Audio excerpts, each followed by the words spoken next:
Hanya orang yang tidak punya customer yang begging sama penjual. Setuju? Setuju. Jadi sekali lagi teman-teman ya, tolong ya, perjanjian itu penting ya, bukan untuk kepentingan saya, untuk kepentingan Anda. Ya. Konsistensi yang saya ngomong di sini itu bagaikan titik air yang bisa melumuri batu keras ya. Konsistensi itu, kata konsistensi itu ya, sorry ini. Konsistensi itu ada 3A di dalam konsistensi ya, saya kasih tahu Anda. Saya hanya mau ngajar Anda jadi champion, saya nggak mau ngajar Anda jadi compang-camping, saya mau jadi champion. Oke? Konsistensi itu harus ada 3A ya. Pertama itu ya, Anda jadi orang tuh harus attendance. Ya, apapun tantangan, apapun tugas, Anda harus fulfill tugasnya. Jangan jadi orang disuruh listing nggak bisa nyari listing, disuruh presentasi nggak bisa presentasi, disuruh apa saja kualitasnya di bawah average. Hey friend, kalau kita kerjanya semua di bawah average, kita tidak akan jadi orang hebat. Setuju nggak? Kalau Anda tuh yang tidak punya mental bahwa Anda adalah pemenang, saya kasih tahu anak saya. Kalau papi bicara, papi disuruh presentasi, kok dari mana dapat confident level bahwa papi itu bisa berikan presentasi yang bagus? Gue kasih tau anak saya, karena kamu anak saya, jadi saya ngomong apa adanya aja ya. Jadi kamu jangan tersinggung kalau papi ngomong kadang-kadang agak aneh gitu. Gimana caranya papi confident? Ya, setiap kali kalau papi bicara, papi selalu ngomong orang yang dengar aku itu pasti lebih bodoh dari aku. Loh kok bisa begitu? Iya, karena kalau mereka lebih pintar dari aku, mereka nggak akan mau dengar aku bicara. Jadi kalau aku dipanggil sama orang dan disuruh bicara, aku harus komitmen dan yakin. Ambil contoh, saya dipanggil bicara dengan direksi BCA dan komisaris waktu saya umur 36 tahun.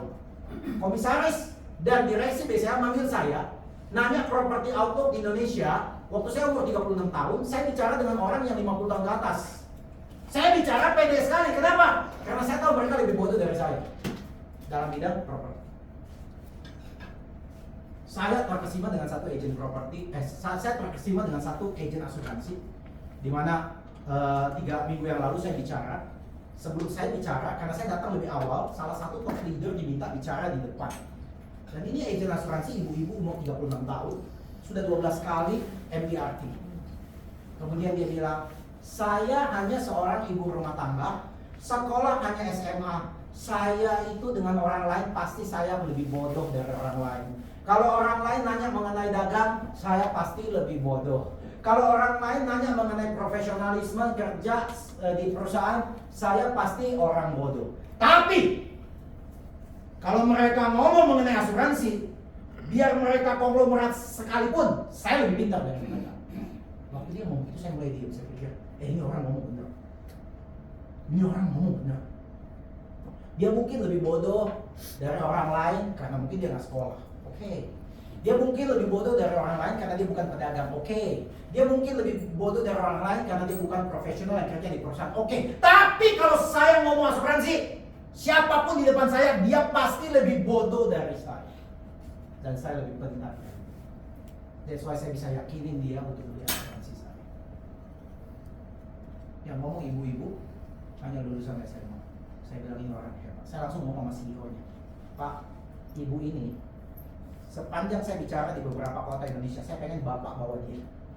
Karena dia yang paling bagus ngomong di antara leaders yang saya pernah lihat. Karena dia sangat yakin dengan produknya, dia sangat yakin dengan perusahaannya, dan dia sangat yakin dengan dirinya. Saya butuh orang kayak begitu. Anda datang mau jual properti. Pak, mau jual properti berapa? Hah? Bukannya kamu yang kasih tahu saya harga properti saya berapa? Ya terserah bapak mau jual berapa. Emang kalau saya mau jual 2M, kamu mau jualin? Boleh pak, 2M. Kalau 20M, boleh juga pak. 200M, boleh pak, boleh pak. Kamu tuh sakit jiwa ya? Saya bingung jadi Anda. Saya kalau ketemu jadi agent properti, saya ketemu orang, saya akan kasih tahu harga properti lu segini. Udah pasti tebakan gua. Nggak akan melenceng jauh-jauh. Antara segini sampai segini, take it or leave it. Because I know better than you. Kalau dia bilang, kenapa you tahu? You lebih pintar dari saya. Saya tinggal balik nanya, kamu sudah jual berapa properti? Seumur hidupmu kamu udah jual berapa properti? Palingan 2, 3. Saya sudah jual 20 properti, masa saya nggak tahu? Dan saya jual properti di lokasi ini aja, terus menerus di sini aja.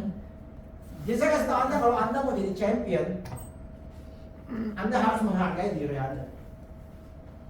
Kalau ada orang tidak menghargai diri Anda, nggak mau tanda tangan PJP sama Anda, menurut saya you move on, cari orang yang mau. Nggak semua orang kita bisa convince kok, nggak semua orang. Tapi kalau Anda sudah punya kebiasaan semua listing Anda tidak ada tanda tangan, will I see you on the top of the podium? Top producer era? I don't think so. I don't think so. Will I see you like that? Will people trust you? Kayak salah satu top agent kita yang barusan closing di SCBD, satu lantai full, satu tower. Do you think people trust this guy? Saya lagi baru dengar cerita bocoran. Ada emak kita lagi mau transaksi 900 miliar. Do you think people trust her? Saya marah kalau ada agent era yang tidak bisa meyakinkan customer untuk hanya taken PJP. Saya marah. Saya marah karena saya sayang kalian. Saya nggak mau kalian jadi agent abal-abal kayak tukang obat di luar sana. Diketawain orang, dimarahin orang. Kalau Anda punya trade sekarang lagi rame, katanya ada satu bendera kuning, saya nggak tahu dia ngomong. Di bilangan Kelapa Gading, yang membuat sebuah transaksi di mana pembelinya marah-marah, taruh di trade. Begitu dapat komisi langsung hilang, left group, padahal belum selesai. Begitu udah dapat komisi hilang. Hebat bener. Ditunggu 15 menit, yang bawa bayar agentnya hilang juga, left group. Yang tinggal hanya penjual dan pembeli di dalam group. Saya bilang untung dia nggak bilang warna merah. Tiap malam saya berdoa, yang merah cukuplah ditipu orang untuk pinjam uang. Jadi sebagai berkat nggak buat orang. Ada aja. Saya malu sekali kalau kita punya tim merah tuh kita jangan loh, karena di era kita train Anda luar biasa. Saya komit train. Minggu lalu saya dari Pontianak ngajar lesson 81 sampai 90, saya terbang ke sana. Ini nggak mau serius. Dan kalau kalian nggak mau serius, nggak mau lulus, nggak mau serius, ini sebenarnya jaringan terakhir dari Anda.